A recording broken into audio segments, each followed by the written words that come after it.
Hello and welcome back. In our last video, we discussed the architecture of the 8086 and its various modes of operation.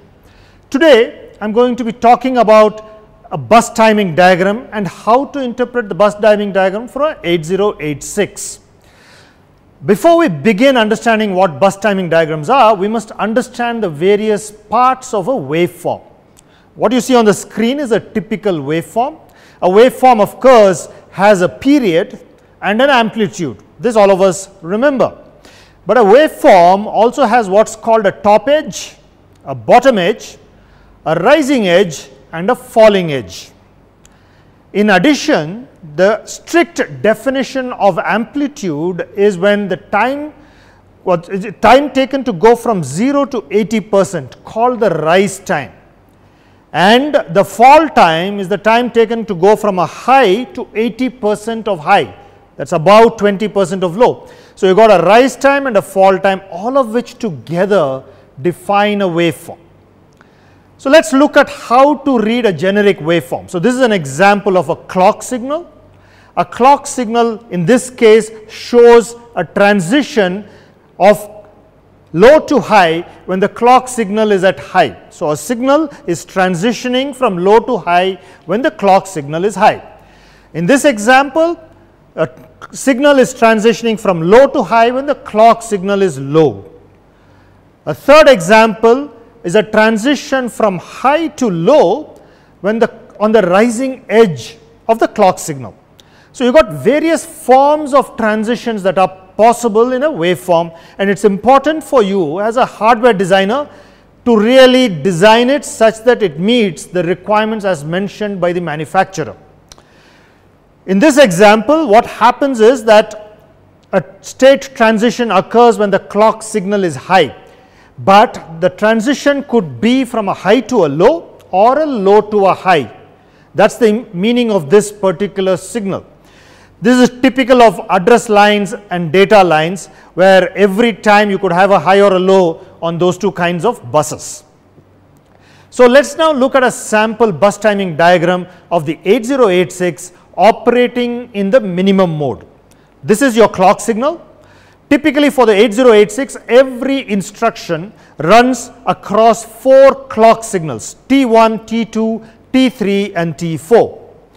In addition, you will notice something called TW. TW stands for T wait, and in certain operations, when the peripheral device is slow, it will automatically introduce a wait state such that the processor is forced to wait till the peripheral device becomes ready. So, let us start with understanding what is called the min/max bar waveform. The min/max bar tells you whether the processor is operating at minimum mode or maximum mode.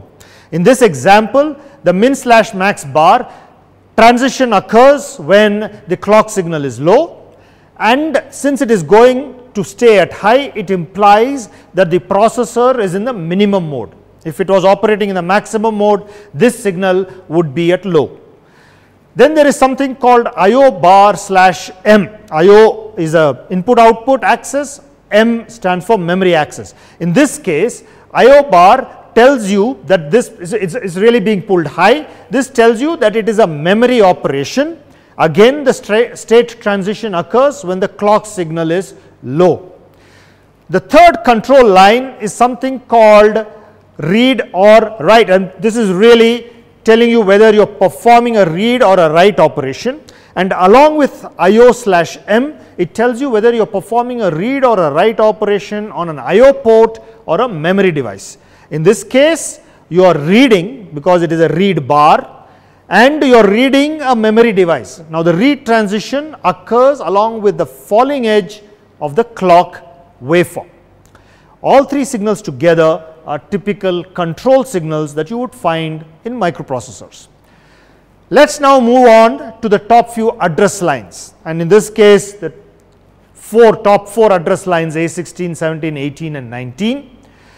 These address lines in the case of the 8086 are multiplexed with the status lines S3 to S6, and the way it works is, in the first clock pulse, this set of pins carries address information A16 to A19. Subsequently, for the remaining 3 clock signals, including wait states if any, the same pins carry the status information. And status information, you will understand later on, is used to indicate various operational states of the processor. So, these are for the top 4 address lines. In addition, you have of course A0 to A15, and that is the bottom set of address lines, the bottom 16-bit address lines. In the case of the 8086, this is multiplexed with the D0 to D15 as well, the data signals as well. Again, the first clock signal, the first clock wave indicates A0 to A15. Then there is a tri-state, a float condition for 1 clock signal, and then subsequently for the remaining 2 clock signals, the same pins carry data information. It acts as the data bus. How does this work?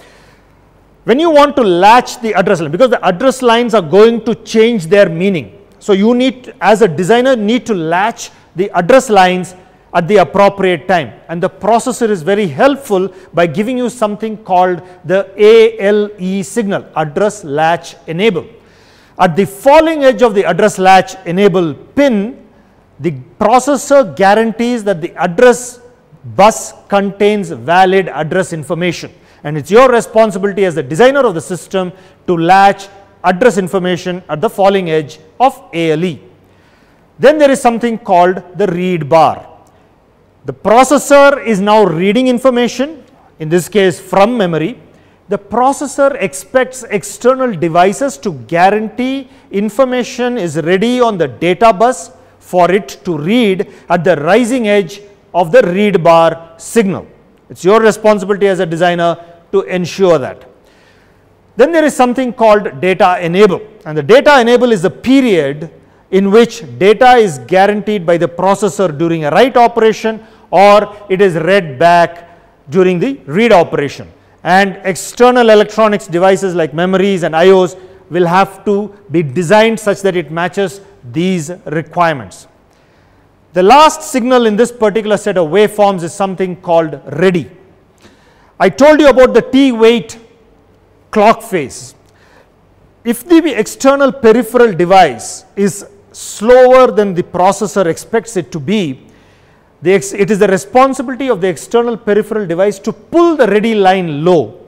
As soon as you pull the ready line low, the processor enters a wait state, and it will continue to be in wait state till the ready line is pulled high. Once the external peripheral device is ready, it will pull the ready line high. The processor says, aha, it is now time for me to read information of the data bus.